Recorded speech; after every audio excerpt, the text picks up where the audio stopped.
whether it's a great one or not will be a whole nother story. So, hey everybody, Zac Martin here. Kids Deserve Dads, live here on Thursday night with the non-custodials.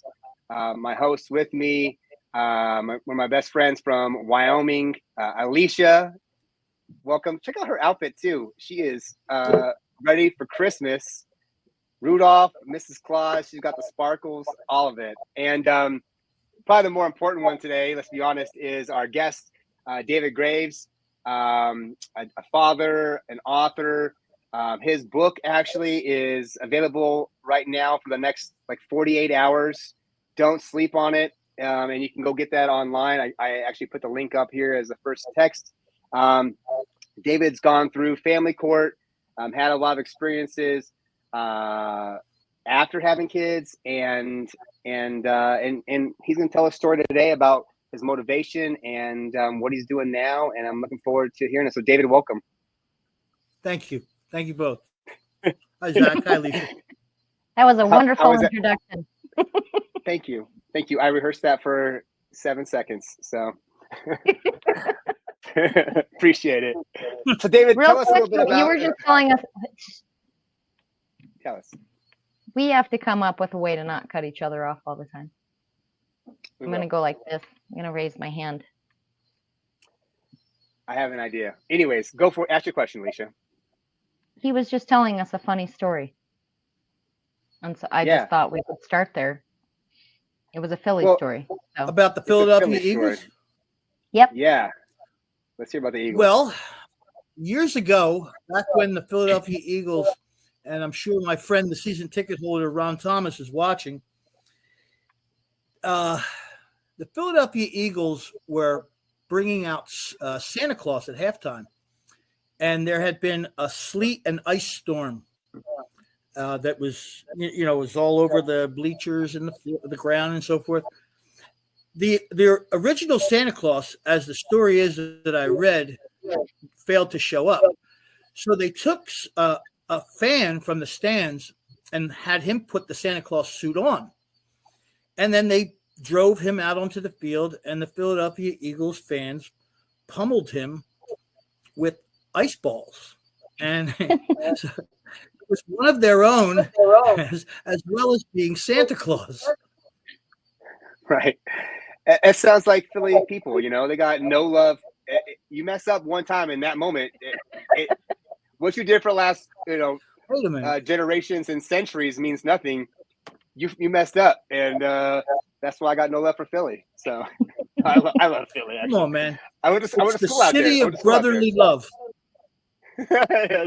They say that because it's not true, man. They got no love. We'll share some Philly stories one day because I went to college out there, played baseball. Trenton, New Jersey, actually, is where I was living at, and man, people in Philly are they're a wild bunch, man. Trenton, New Jersey. So, well, David, tell us about your experience. You wrote a book. Let's talk about how you got the inspiration to write this book. Well, the book started as the journal that my attorneys over the years told me that I must keep a journal because we're going to be taking this journal into court and we're going to be referencing it. And that journal never made the light of a courtroom. And I had these pages and pages. And then one day I realized that this could be a book. This could be a story. No real idea that I was going to ever publish it, but I started rewriting it in the format of, instead of like a diary type thing, that it was something that I was telling a story. So I got to a point where I needed to do something positive. I needed a positive outreach, some sort of release of the pressure from all of the anger and depression and sadness and bitterness and resentment that I was beginning to it was really bubbling over, and I needed some sort of positive thing to do with it. So then I got on kind of a run of writing, and okay, now I'm going to categorize and chapterize and that kind of thing. And I found an editor who took the manuscript and she made it more readable. And the funny thing about her was, funny, ironic thing about her was she also got pulled through the knothole of family court. So I really had the perfect person editing the book. And when it finally was a published book, I was literally able to, it was off of my back. And all the people that would ask me, well, why don't you see your daughter? You must have done something. I didn't have to try to compartmentalize and consolidate the story in a 5-minute explanation, because you can't put 72,000 words into a 5-minute conversation. So, and it wasn't like I was thumbing my nose at the people here. You want to know the answers I have? Here, read the book. No, it was just available for that. I didn't feel as though I needed to defend myself anymore. I put it together, and it was off my back. I could literally put it down and walk away from it, which was huge for me.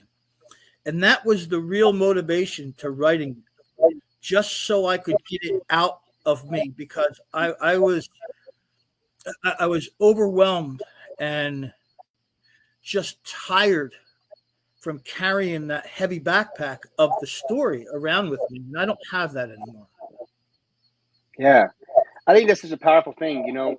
We talked on the phone earlier and stuff about this, but that, the pain and the difficulty you're facing, right? And you talked about now having a new purpose and a new energy because of what you were writing, right? Tell us about that pain. I mean, let's hear a little bit about the story, the backstory before you wrote the book, and what got you that motivation to do it.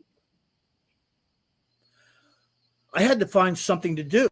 I was just so angry and depressed and literally sobbing from the depths of my soul. The temporary relief order that was signed by Judge Sarah Willis, January 25th of 2019, took all of my time sharing away.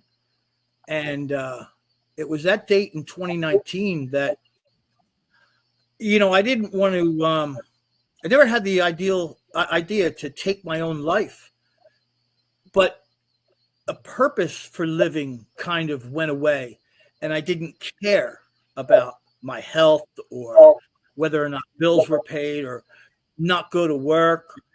I need to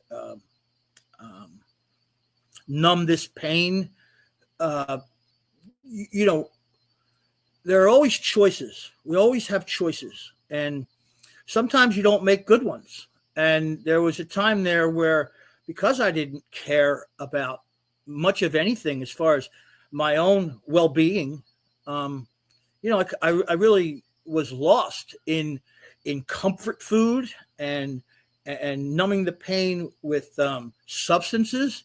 These are all, I went through this, and then it wasn't until I decided to get the story out that I finally found a positive way of doing it.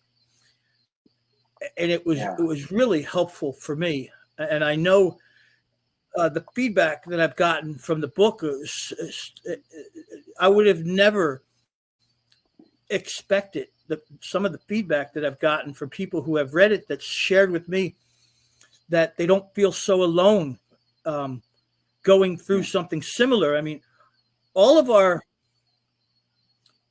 circumstances aren't the same. We all have our unique road that we've taken, but we all seem to get to the same finish line. And people read this book and, wow, thank you, because I felt like I was all alone in this. And I felt like I was all alone in this. I knew there were people out there that had to be going through something similar, but mine has to be the worst. And then I started meeting people. My first Christmas without my daughter, which would have been December of 2019. This is a great story.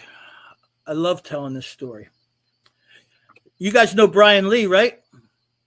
Yeah, love Brian. Brian Lee. Brian Lee. Yep. I was home. It was Christmas Day, and my laptop was on in what used to be my daughter's bedroom. And after those 12 months, it became of her not coming over any longer from that order in January. I made it into an office, and that's where I was writing. And I don't know how. And this is the craziest thing.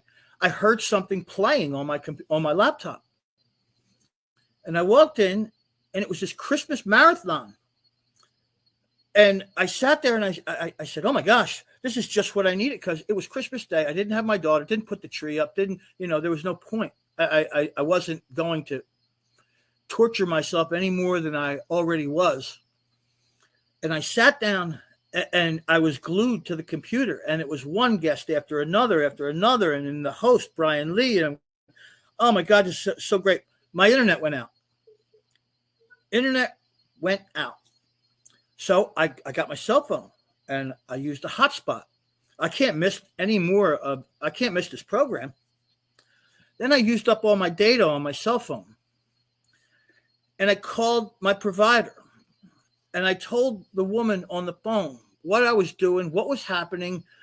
And she said, Merry Christmas, sir. We just gave you another 5 Gs of data. Enjoy the rest of your Christmas. And that's how I watched the first Christmas marathon that I saw with Brian Lee hosting. I mean, it really was a great turnaround to the day. And ever since then, I haven't missed a Christmas marathon, and I've appeared on all of them since then. And I'm looking forward to see Brian's moving around a little bit right now. He's no longer in one state. He's moving to another. He's kind of spinning some plates, and he's enjoying his children too. I see, because we're friends on Facebook. Yeah. But yep. What I took from that day, and him having that marathon on there. The next year I was on there, he was dressed in a blue Santa Claus suit. He's a character. I really, really like. He's actually in the. Brian's on right now. What's up, Brian? You can say hi to Brian right now. You can acknowledge Brian right here because he's hanging out. So Brian's on here. He said, "What's up?" Evening, actually. Can I read this? It's real short. Read it. Yeah, why not? Yeah. We had first. I would like to thank my mother who taught me the value. Go for it. First, I would like to thank my mother who taught me the value of family. Her tireless efforts made me realize the importance of family above all. My friends, Ronnie, Karen, Lou, and Nikki, for standing by me through the darkest of times, as I don't think I would have made it to this point without you. Thank you, Brian Lee, for showing me that there are groups of people fighting the same cause and that I was never fighting alone. Thank you, Dr. Michael Rathjens, for giving me the tools to withstand a judgmental society. Thank you to my editor, Veronica Tuggle, whose support and expertise included telling me that this is a story that needs to be told. The many persons who have, are, and will battle the family court system that erases them in the sole interest of monetary gain. To Katie, none of this ever was, is, or will ever be your fault. And my daughter's name in the book is Katie. I changed my last name as a pen name to protect her identity. I changed all of the names of her family members, her mother, her grandparents, how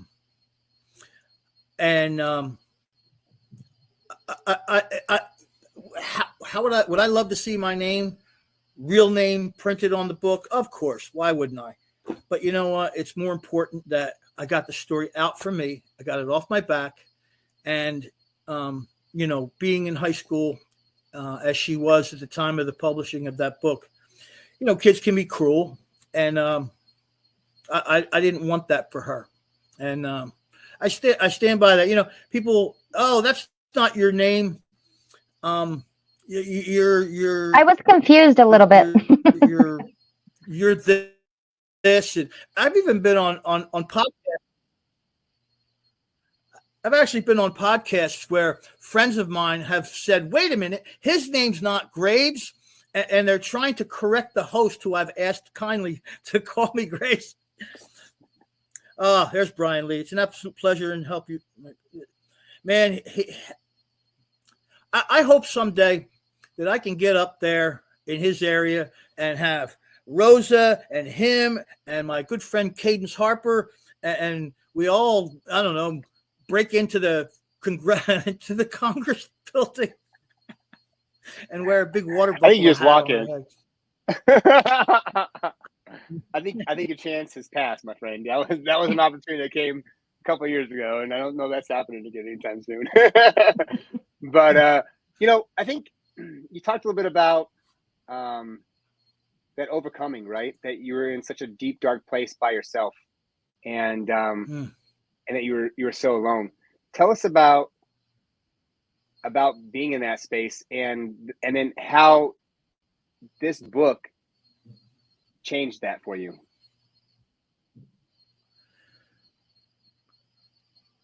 Sobbing from the depths of one's soul daily really is exhausting. In the utter hopelessness that comes with that after a while, and I'm talking every day for a number of years, it affected my personal life, my professional life, my eating, my sleeping, social skills were, I'm very much an extrovert.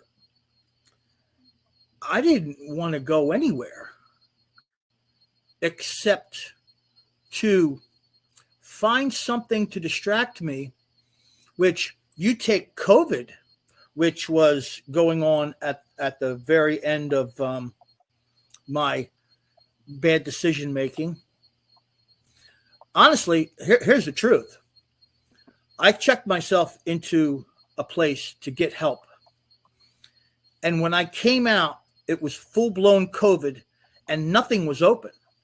Nothing was open. The only thing that was open were places where you could purchase things that weren't good for you. So that was kind of hard to get through that, but I did. And, I mustered through finishing up the book, and that was really what I hung my hat on, was getting back into the book. I learned something about addiction in all of this too, that I thought, just by hearing somebody talk, I understand that. No. It's not hearing somebody. It's like being involved in the family court. You don't know what it's like until you experience it. You could listen to it all you want from friends and family members and so forth, and that's terrible and what a horrible place to be. But until you experience it yourself and what it's like to get pulled through that knothole, you just can't know. And in one chapter, that's go ahead. I was gonna ask you a question. I was gonna make a comment about it, but it's so true. I had friends that went through the experience, right? Like I was 37 when I had my son. I had dozens of friends who got divorced, got separated. They didn't really ever talk about it, and we didn't have a lot of conversations about it. We kind of just did our thing, and they coped with it their own way. And until I went through it myself, and I was like thinking I was just gonna get 50-50, and my son's mom's like, no, you're not. And I'm going to teach you a lesson. And I'm like, what are you talking about? And then I started asking around, and I started hearing these stories from all of my friends. And I was like, holy shit, like you never told me these things. I never knew you were hurting that bad. And then diving into my pain, I I like you said, you cried like for years, right? Like every day. I mean, every day. I drove to work or to college for 3 years. I probably spent 4 years of my life that I cried every moment I got in my car and drove to where I was going from my house. Yeah. And on the way home, I came back and I'd be by myself and I would cry and I couldn't control myself, right? And it's something you had a very similar experience. I was driving down the road one time, and this is in the book because it was so impactful. I was driving down the road, and a song by The Cure came on, "Pictures of You." I've been living so long with these pictures of you that I almost believe they're real. And I couldn't drive because I couldn't see. It was so, impactful. And man, it's I got to a point when it came to welling up, and before crying, how you get the tingle in your tear ducts. Mm-hmm.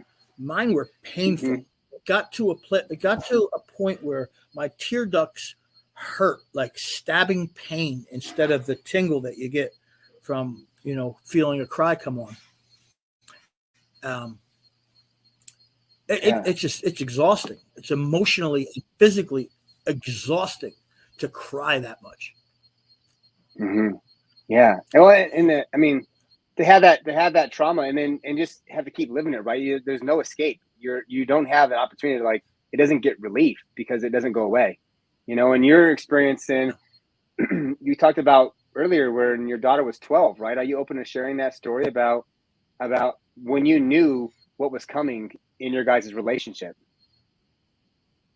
Yeah. I remember we were at my place, my home, and we were sitting watching our shows. We did Gravity Falls and Kid Danger, and we had our shows that we watched. I mean, it was great. I had a blast. And my daughter was sitting on the couch, and I was sitting in the chair, and she was actually laying on top of the back of the couch, just like long ways on top of where you would lean back. And I told her, because I was compelled to tell her, I kept her out of the crossfire of the court and legal battles and your mother filed a motion, but I got to a point where I knew the trial was starting the next week. She was 12 years old, and I knew it was the last weekend before the trial, and I was overwhelmed with needing to tell her. And I said to her, I need to tell you something. I said, this may be the last weekend you're here. And she said, why? And I had to give her the 12-year-old version as best I could without getting into a whole lot of legalities. She said, we're arguing over you coming here, and it could go either way. And I just want to let you know that I'm fighting for you to continue to come here. And I'm fighting for your right to spend time with me and me with you. And I don't know how this is going to go. And she said, no. And I said, everything's going to be okay. And I wrote her out of it. And, we moved on. But it was important for me to let her know that some big change could be coming. And as it turned out, that's exactly what happened. And that was the last weekend that she was at my home.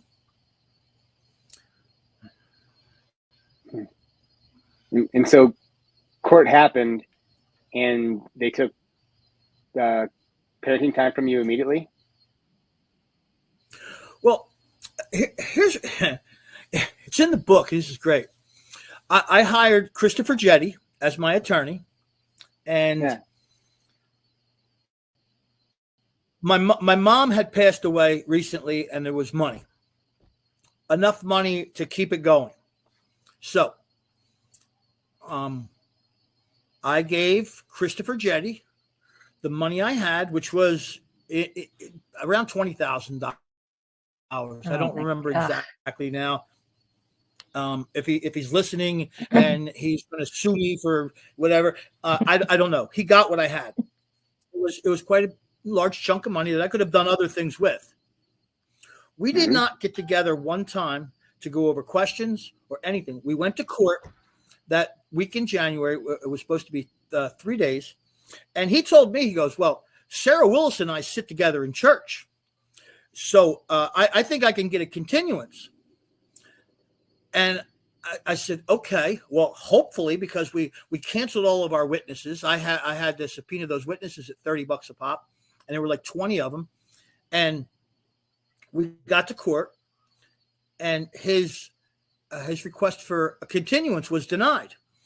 And what Sarah Willis then said, Christopher Jetty's church buddy, said, well, what we'll have is a temporary relief hearing. So we went forward with this temporary relief hearing. We had no questions prepared. We had no witnesses scheduled. The other side was ready to go. It was their petition for modification to take away my parental rights. And Chris Jetty leans down to me and puts a legal pad in front of me and says, jot down some questions real fast. What I should have done at that moment was stand up, ask to address the court, and fire Chris Jetty right in open court. That is exactly what I should have done, and that is my second biggest regret in all of this 16-year litigation, was not firing him and embarrassing him on the record in front of his church buddy judge and opposing counsel. That's exactly what I should have done. I still would have had my daughter for, and by the time they schedule 3 more days for a trial, it's another 6-8 months later. I missed my opportunity. Right. Well, in a moment, right? Like who has that wherewithal and that thought, right? I mean, I wish I did. I wish I thought of it at the time, because if I had it to do over again, I would have fired him right on the spot. And the year 2024, my daughter turns 18. The year 2024 is the year for civil suits. I have to talk to some people. I need a little help. I know I'll do better in civil court than I do in family civil court. It's like jumbo shrimp, family civil. Anyway, I'm going after some entities and some people. I'm going to sue my ex-wife for false police reports. I'm going to sue the Legal Aid Society of Palm Beach County. They were ordered to appoint an attorney ad litem for my daughter, and 2 years later, they decided to cite that there was some sort of conflict of interest, which I have no idea what it is. But they were ordered by the judge, and they are in contempt of court. And there's one more that I'm really looking forward to, that this is going to blow the lid off this thing, is the Toby Center. The Toby Center. Mark Roseman's abomination of, there are some people who are trying to help in this crusade of ours to get 50-50 custody. I really think that in my opinion, is going the state level is not the way to go, but that's not where I'm going with this. We're talking about the Toby Center.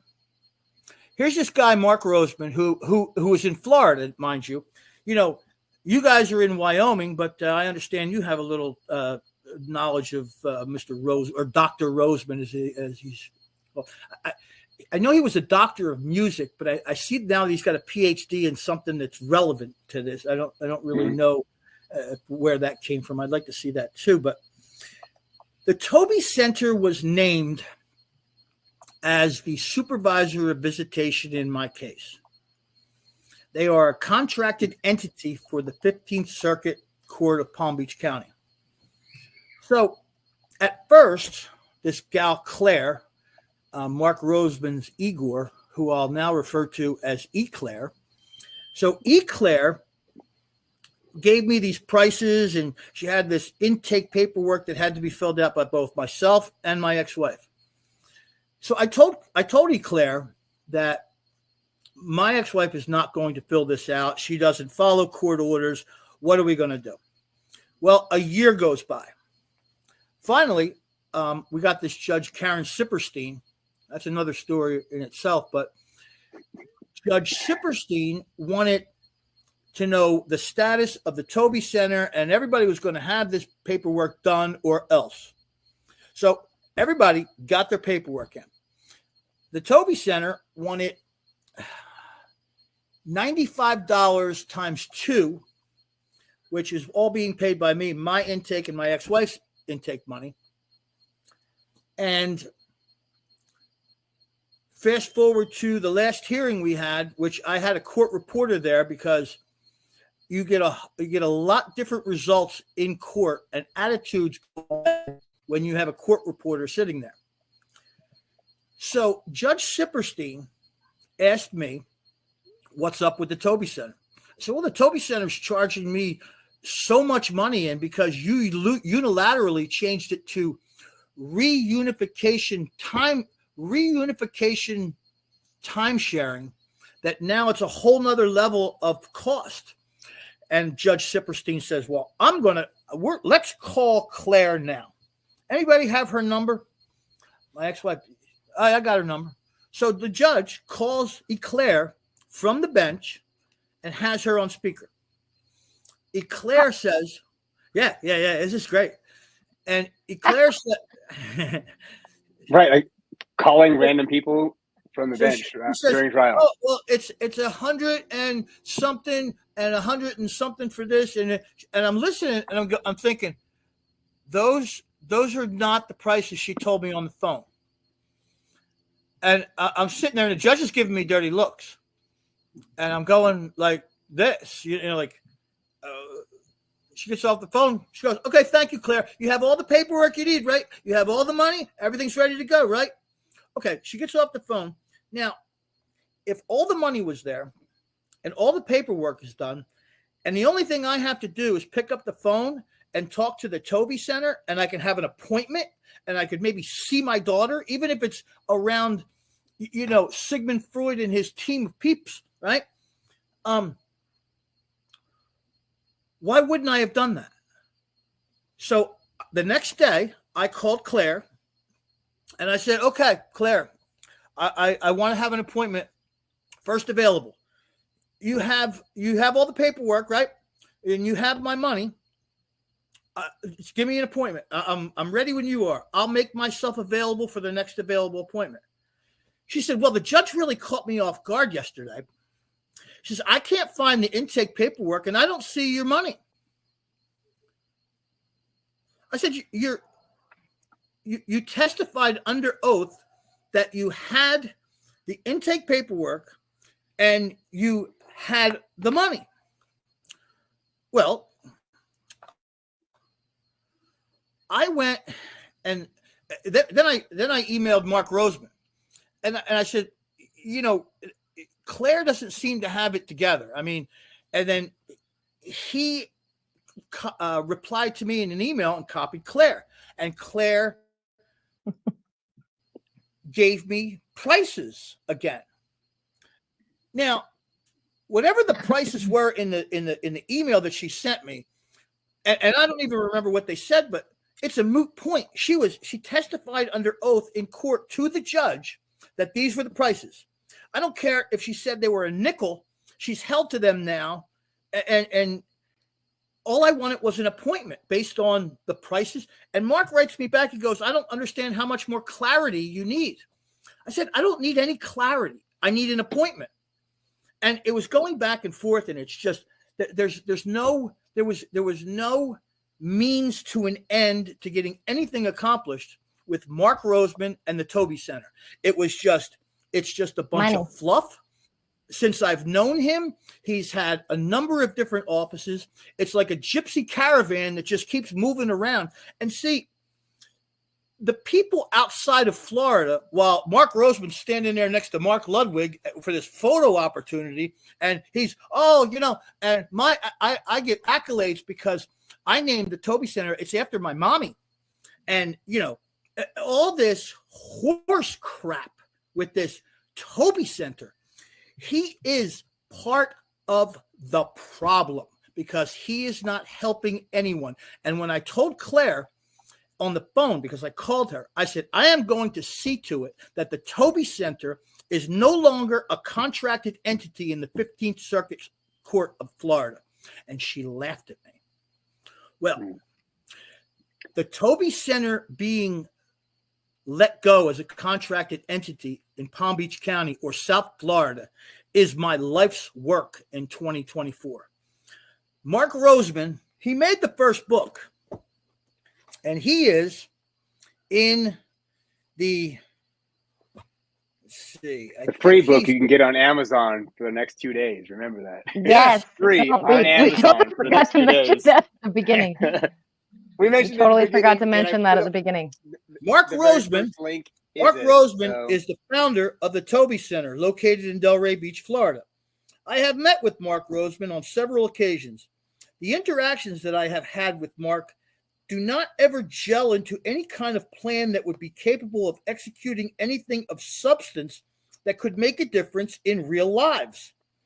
While the Toby Center website offers a multitude of services, support, equal shared parenting, and refers to parental alienation, its support comes at a monetary cost, which shows it's simply another cog in the wheel of the revenue-generating system known as family court. That's my short. Amen. I can promise you that the next book is going to have a whole lot more on the Toby Center.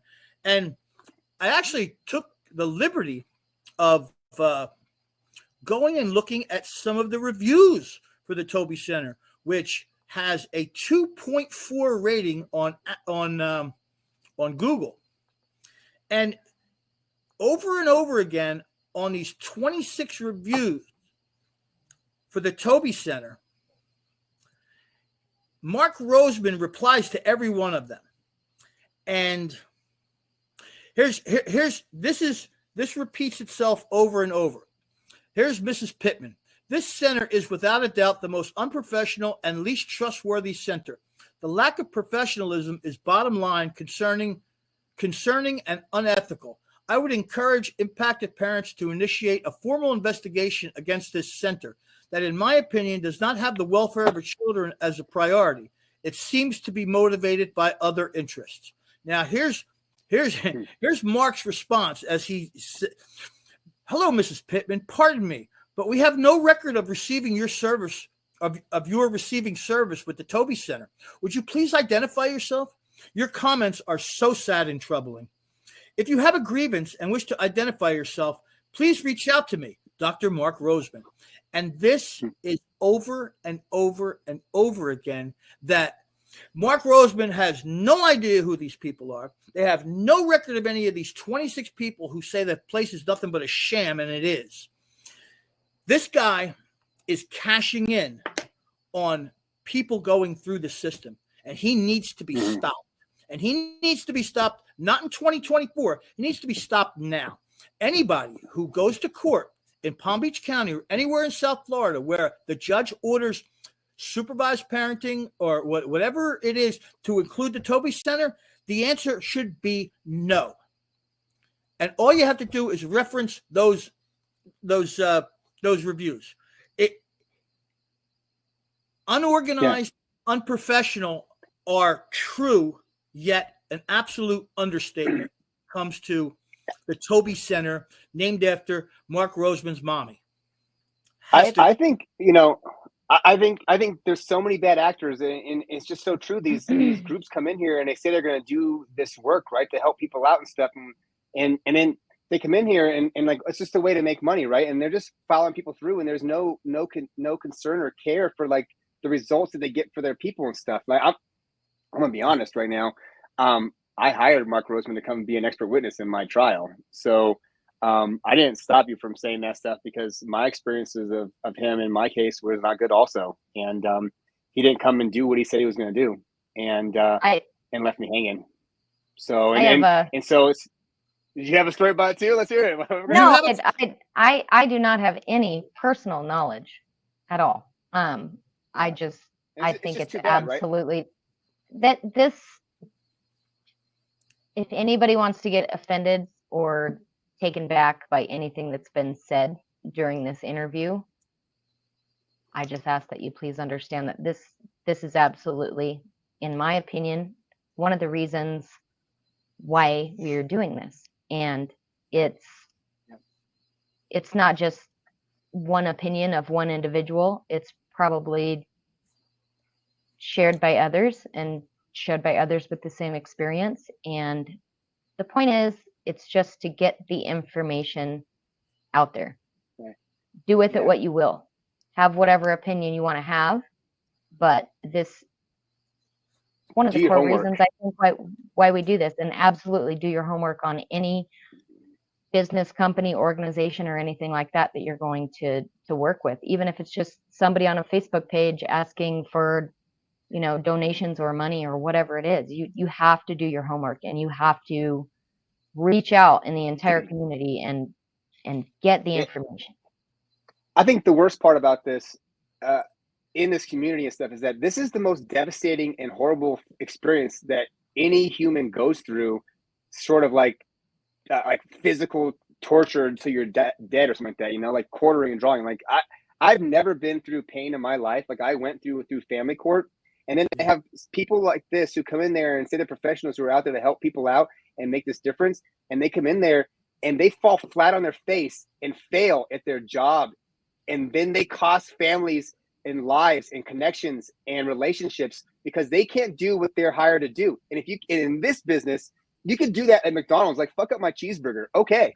But you can't do that here. You can't mess up a court date where you say something that's wrong and you don't hold to what you believe or you say you believe, and then you leave somebody hanging, and then that affects their kids and the rest of their lives, financially, emotionally, spiritually, relationship, everything for forever is then negatively impacted because you couldn't come forward and be honest and be real about what is actually happening, and then you want to protect your own ass.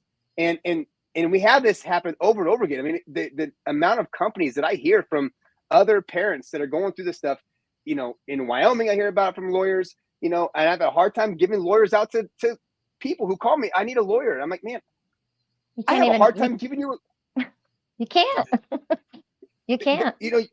You're a dad, so pretty much they're just going to take your cash and then they're going to file the forms on the very last day at the least amount of work that they can possibly get themselves into. And then, well, didn't win this one, but maybe I'll have a woman next time who files first and I can win. So, cause that's what I need.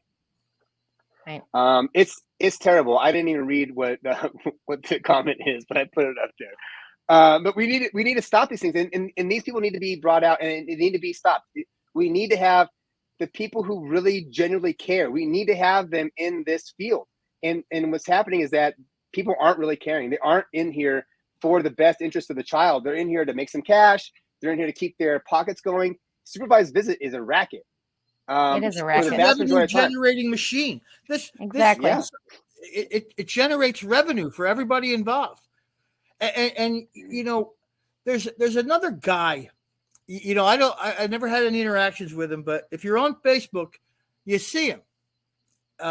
Ryan Thomas. Anybody see this Ryan Thomas guy? He is an adult child of parental alienation. Well, he found his dad. They reconnected. He's got this newsboy hat, and he's got this persona. And he first came on, and it was like, wow. Oh man, here's a guy. Yeah, he's talking about how my alienated child will come back to me someday, and it's given. And then all of a sudden, he comes up with this plan as to how you can help, how you too can help bring your alienated child back to you. And for 4 easy payments of whatever, I will send you this plan. And I'm going, man, you really lost me here. How dare you? Now, people could say, yo, dude, you wrote a book. You're selling it. I I knew I'd sell 6 of them because I have 6 friends. I didn't know that this book has sold in Australia, the UK, India, France, Canada, and the United States. I'm absolutely flabbergasted. I can't believe it. Now, I don't make that much off of a paperback book. I think I make $4, just under $4. Editing with Veronica was $6,000. You know how many times I got to times $4 to make $6,000? I think like 100 or something. A lot. I would say if my son would say 100. My son would say 100 too. It's never going to. I can tell you that all the proceeds to this book are going to go to you.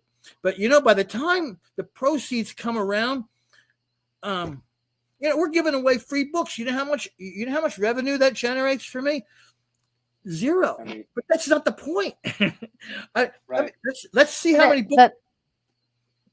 What's that? Just getting it out there, right? The point is, getting it out there. There's people within our community that take advantage of others, and it's wrong. Yeah. And we all need to communicate about these people. And we're adults. We can make our decisions by ourselves. If you want to work with somebody, if you don't, either way. But there's absolutely nothing wrong with sharing your experience. That's all I did with anybody that you've ever worked with. That's all I did was. I wasn't even really sharing it. I was actually just getting it off my back, and it ended up turning into something that I felt like I was giving back after taking from the whole Brian Lee scenario and the Christmas marathon. I didn't set out to feel that way, but it started to feel that way. Like I actually gave something back. I can't cash in on that. And the funny thing is, my ex-wife's attorney, he subpoenaed Amazon and Barnes and Noble and this publishing company in Oregon who uses the name of the publishing company is Whirlwind Publishing. I made that up. I for $125 I started my own publishing company, and this guy's looking across the nation for Whirlwind Publishing, and he finds his husband and wife operation in Oregon. Can you imagine? And they published 1 book. Can you imagine? They're sitting home and they get this subpoena from this attorney in Florida. They go, hey, Jan, come here. You're not going to believe this. Got some lawyer in Florida wants to know what we know about this book. My ex-wife's attorney's looking for J.K. Rowling's money. Aren't we all? You can start a publishing company for $127. I didn't know that. What's that? You can do that for $100, pretty much. Yeah. Wow. An LLC in Florida is $125. This is. I'm in South Dakota. It's way cheaper. I have a bank account with this LLC. I thought the tornado was kind of fitting for the book. Yeah, Whirlwind Publishing. It sounds if you wrote some of the things that you talked about today in that book, then and I know you did and more, it's a whirlwind. they are fit to be tied over that book. Yeah, because I name all the judges, I name all the lawyers, I name all the therapists. The only names I changed were my daughters and her family, including me. Are you afraid? Were you ever afraid of like a defamation lawsuit or anything like that? I called 2 attorneys. And that's a great question, because the one said, you could take out a general liability policy, but here's the thing. You have to make sure that the content of the book is true. If it's not true, they can come after you. Now, there's nothing in that book that I cite that can't be backed up with orders or witnesses or text messages or emails or whatever. And he said you could take out a general liability policy. And then I talked to another attorney because I wanted to get two opinions. The guy says, "Do you own your own home?" I said, "No." He says, "Do you own a summer home?" "No." "Do you own your car?" "No." He said, "Fuck them." Right. What are you going to take? Yeah, right. You already took everything valuable to me. And I said, "That's good enough for me."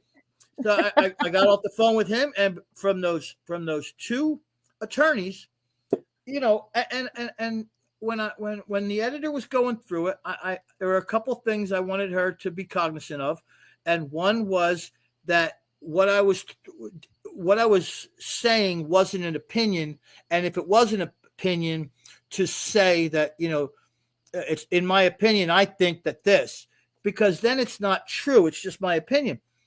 And the other thing was, it was very important for the editor to, because when I was writing, emotions were coming out, and I'd get on a roll and I'd say some horrible things about my ex-wife. I said, this book is not about throwing my ex-wife under the bus. It's very important that this book stay on the point of what the court enabled to happen. I want the court held accountable. Now, obviously, some of the things, like in chapter 13, where it's the title of the book, title of the chapter is "Best Interest of the Child" with a question mark. That it's it was very important for her to keep the story on point.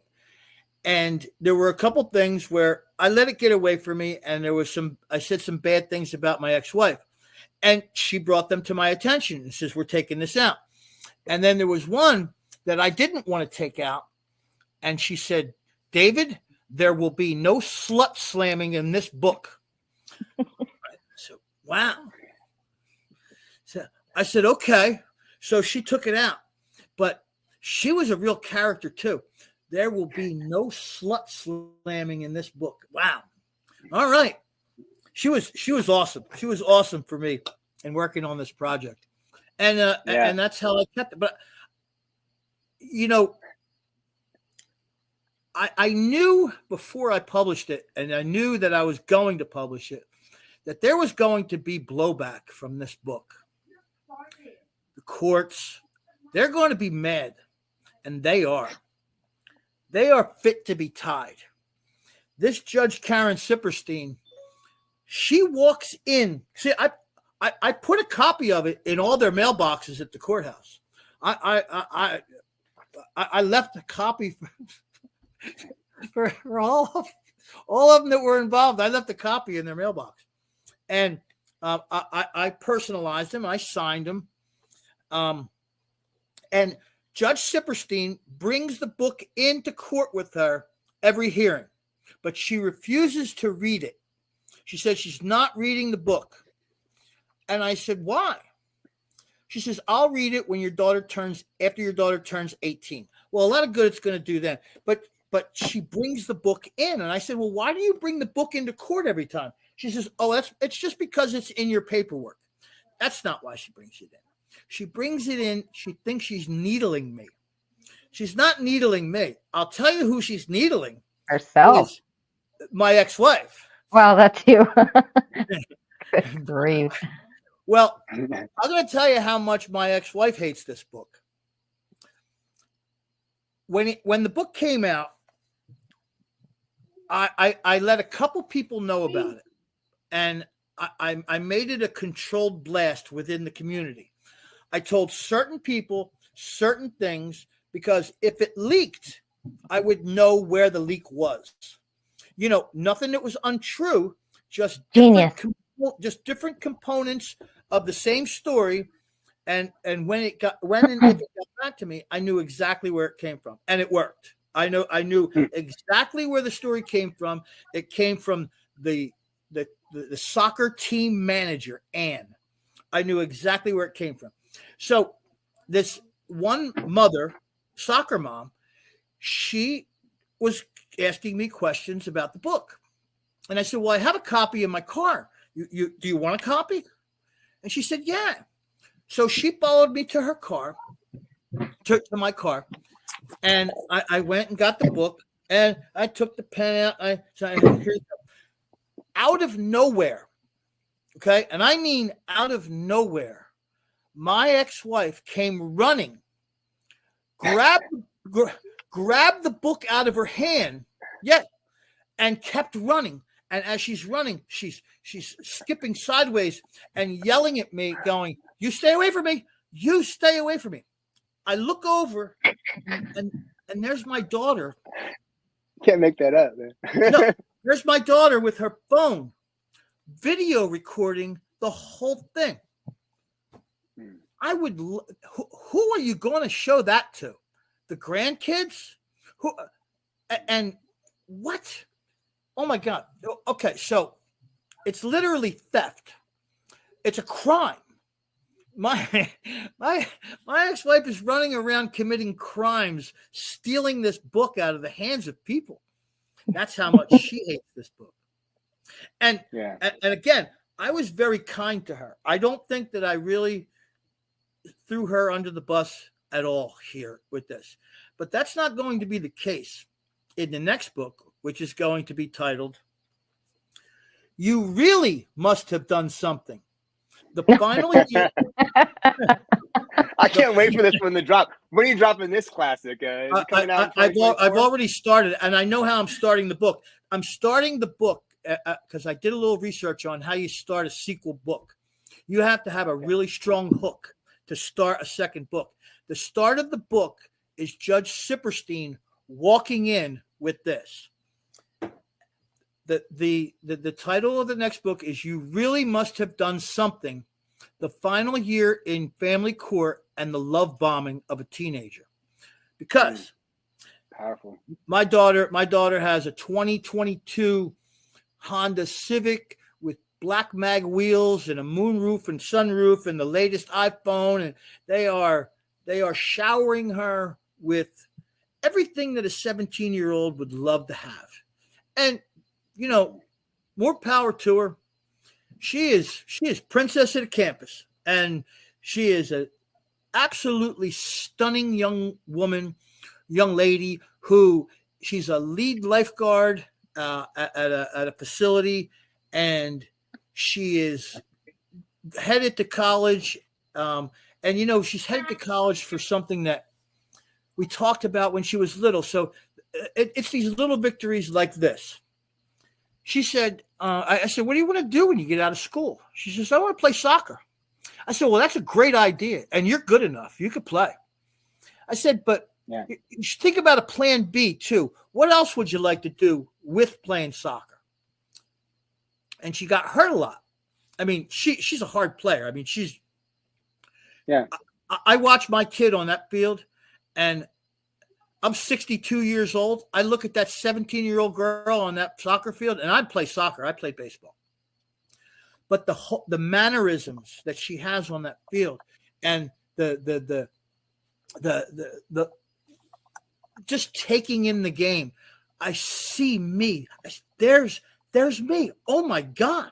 And it's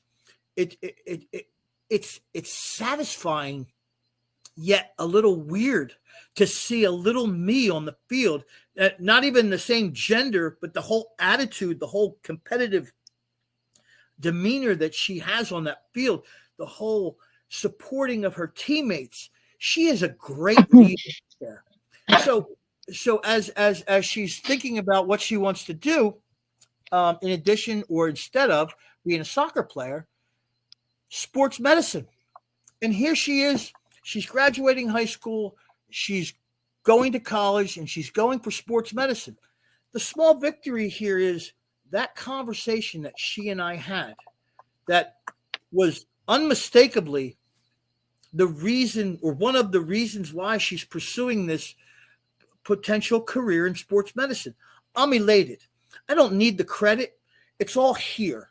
I feel great here about just making that suggestion to her.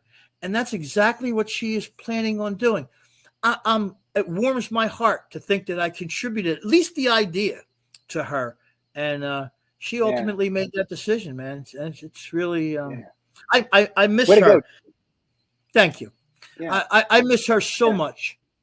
There's a new thing that she's not new, but she's she seems to be requiring escorts. Like one day at halftime during one of her games, she asked one of her teammates to walk